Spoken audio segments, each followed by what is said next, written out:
गुरु प्यारी साथ संगत जी राधा स्वामी जी। संगत जी पंजाब के एक छोटे से गांव में जहां खेतों की हरियाली और मालिक के नाम की गूंजे का अनोखा माहौल बनती है, एक 10 साल का बच्चा बाबा जी से मिलने आता और कहता है, मैं सच्चाखंड से आया हूँ, मैंने सच्चाखंड देखा। यह सुनकर संगत में सन्नाटा छा गया और बाबा जी की आंखों में एक रहस्यमयी मुस्कान तैर जाती है। क्या है इस बच्चे की बात का राज? सच्चाखंड का दावा करने वाला या मासूम कौन है, और कैसे बाबा जी की इस एक साधारण बात इस अनोखे दावे को एक गहरा आध्यात्मिक सबक बना देती है। और आज हम एक ऐसे सवाल पर भी बात करेंगे जो यकीनन आप सभी के अंदर उठता ही होगा। सवाल ये है कि सच्चाखंड जैसी कोई चीज़ है भी या नहीं?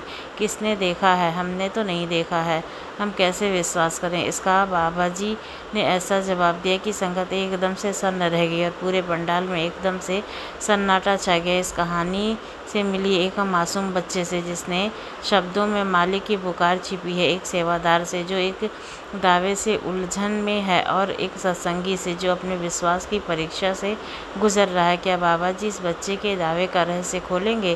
संगत जी तैयार हो जाइए एक ऐसे सफ़र के लिए जो आपको मालिक के नाम की शक्ति की मासूमियत और गुरु की कृपा से जोड़ेगा।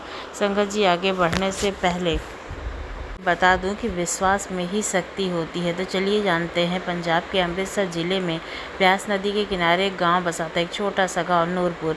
वहां गांव अपनी सादगी और राधा स्वामी सत्संग की भक्ति के लिए जाना जाता था। गांव में एक छोटा सा सत्संग भवन था जहां हर रविवार को संगत इकट्ठा होती थी। एक दिन खबर आई कि बाबा जी एक छोटे से सत्संग के लिए जा रहे हैं। यह खबर सुनकर गाँव में उत्साह की लहर दौड़ी गई और लोग संघ भवन को सजाने में जुट गए। इस तरफ राधा स्वामी की गूंज थी। इस कहानी का पहला पात्र अमन, एक 10 साल का बच्चा जो नूरपुर में अपने दादा दादी के साथ रहता था। अमन की आंखों में एक अनोखी चमक थी और उसका मन हमेशा जिज्ञासा से भरा रहता था। वह सत्संग में अक्सर अपने दादा के साथ जाता था और बाबा जी की बातें सुनकर उसे लगता था कि वह किसी और ही दुनिया में चला गया है।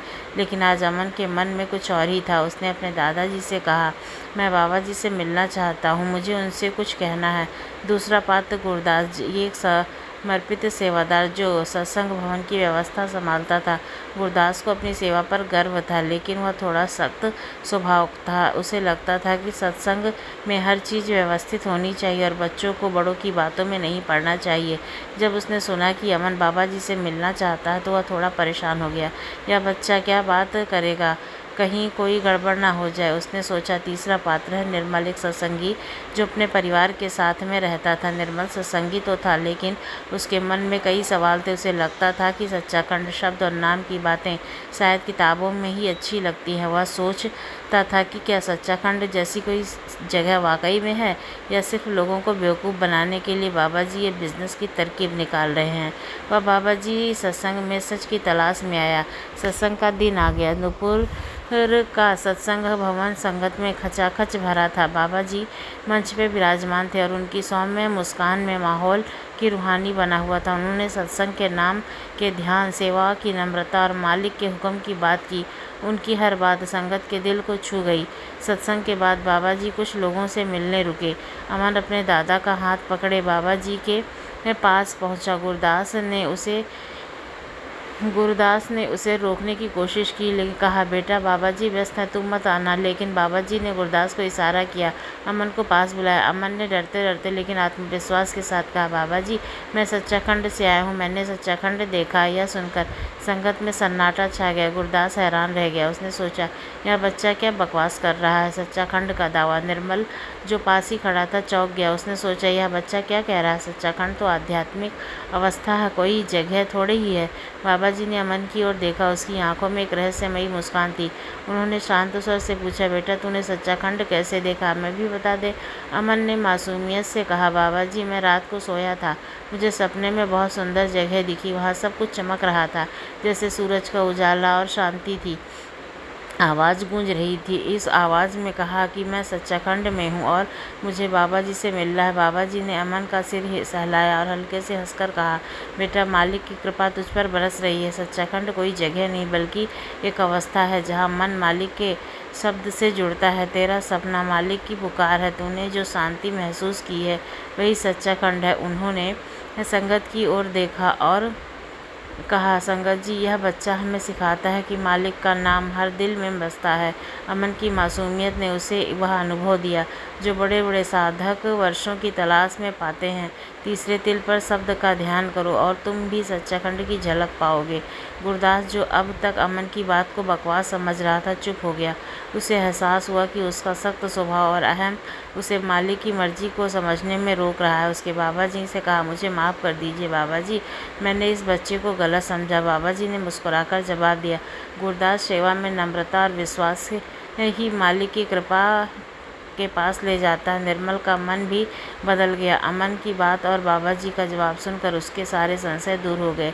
उसने सोचा, अगर एक बच्चा सच्चाखंड को समझ सकता है और उसकी झलक पा सकता है तो मैं क्यों नहीं। उसने ठान लिया कि वह नाम का ध्यान और संगत को गंभीरता से लेगा। दूसरी तरफ अमन की बातें पूरे गांव में फैल गईं। लोग उसे सच्चाखंड वाला बच्चा कहने लगे। अमन ने अपनी मासूमियत से संगत को प्रेरित किया। उसने अपने दादा को कहा, दादाजी, मैं रोजाना मालिक का नाम लूँगा ताकि फिर से वह सुंदर जगह मुझे देख मिले।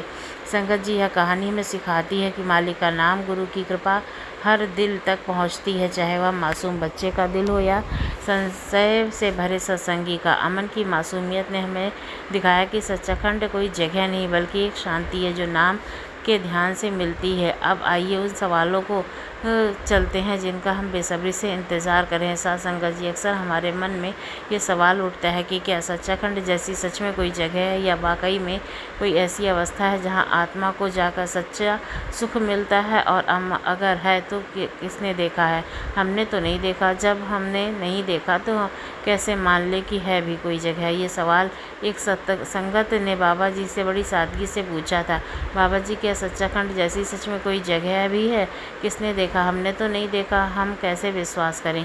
साथ संगत जी, जैसे ही ये सवाल पूरा हुआ, पूरा पंडाल एकदम शांत हो गया। सबको लगा कि देखो अब बाबा जी क्या जवाब देंगे, और बाबा जी ने सिर्फ एक वाकया में ऐसा जवाब दिया कि पूरी संगत एकदम सन्न रह गई और पंडाल में ऐसा सन्नाटा छा गया जैसे सब कुछ रुक गया हो। बाबा जी ने कहा, तुम्हें सच्चाखंड तब तक नहीं दिखेगा जब तक तुम अपनी आंखें नहीं खोलोगे। और ये बात सासंगत जी सिर्फ बाहरी आंखों से नहीं थी, ये उन अंदर की आंखों की बात थी जो आत्मा की आंखें होती हैं, जो ध्यान, सुमिरन और भक्ति के रास्ते में खुलती हैं। और जब तक हम अपनी आत्मा को उनके मूल की तरफ नहीं मोड़ते तब तक ये सब बातें हमें एक कहानी जैसी लगती हैं, जैसे कि पुरानी किताबों में लिखी कोई बात हो। लेकिन जो आत्मा उस मार्ग पर चलती है, जो अंदर की यात्रा शुरू करती है, उसे खुद अनुभव होने लगता है कि कुछ है जो इन 5 तत्वों से परे है, कुछ है जो इस शरीर के मरने से ख़त्म नहीं होता, कुछ ऐसा जो स्थायी, जो जब आत्मा उस ओर चलती है तो उसे धीरे धीरे अपने अस्तित्व का एहसास होने लगता है।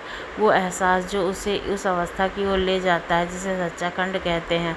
अब देखो सासंगत जी, अगर कोई कहे कि मैंने हिमालय की चोटी पर सूरज उगते देखा है, तो कोई उससे पूछे कि हमने तो नहीं देखा, तो क्या वो झूठ हो जाएगा? नहीं, वो बात तब तक हमारे लिए अनुभव से परे रहेगी जब तक हम खुद उस पर नहीं चलते हैं।